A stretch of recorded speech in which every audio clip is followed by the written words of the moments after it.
CM Revanth రెడ్డికి shock ఇచ్చారు కోమటిరెడ్డి రాజగోపాల్ రెడ్డి. రాబోయే 10 ఏళ్లు తానే ముఖ్యమంత్రిగా ఉంటానన్న రేవంత్ రెడ్డి వ్యాఖ్యలకు కౌంటర్ ఇచ్చారు రాజగోపాల్ రెడ్డి. 10 ఏళ్లు తానే సీఎం అని రేవంత్ రెడ్డి ప్రకటించుకోవడం కాంగ్రెస్ పార్టీ విధానాలకు వ్యతిరేకమంటూ ఎక్స్ వేదికగా ధ్వజమెత్తారు.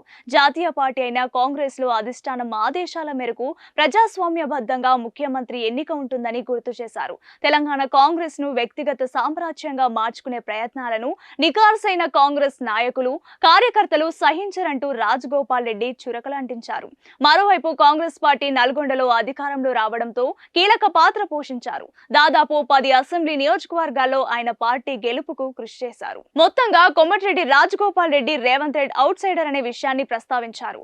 కాంగ్రెస్ పార్టీ కష్టకాలంలో కూడా పార్టీని అంటిపెట్టుకున్న తమను కాదని తెలుగుదేశం పార్టీ నుంచి వచ్చిన రేవంత్ రెడ్డికి ముఖ్యమంత్రి పీఠాన్ని కాంగ్రెస్ హైకమాండ్ కట్టబెట్టడాన్ని అప్పట్లోనే చాలా మంది సీనియర్ నేతలు లోలోపల రగిలిపోయారు. తాజాగా కోమటిరెడ్డి గత ఎన్నికల ముందు పార్టీ అధికారంలోకి వస్తే మంత్రివర్గంలోకి తీసుకుంటారనే హామీ ఇవ్వడంతో ఆయన బీజేపీని వదిలిపెట్టి కాంగ్రెస్ పార్టీలో తిరిగి చేరారు.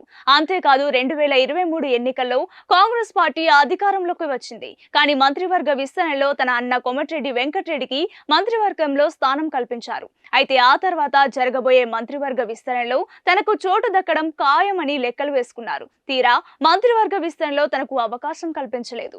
మరోవైపు ఏఐసీసీ అధ్యక్షుడు ఇకపై మంత్రివర్గంలో రెడ్లకు చోటు దక్కదని డైరెక్ట్ గా చెప్పారు.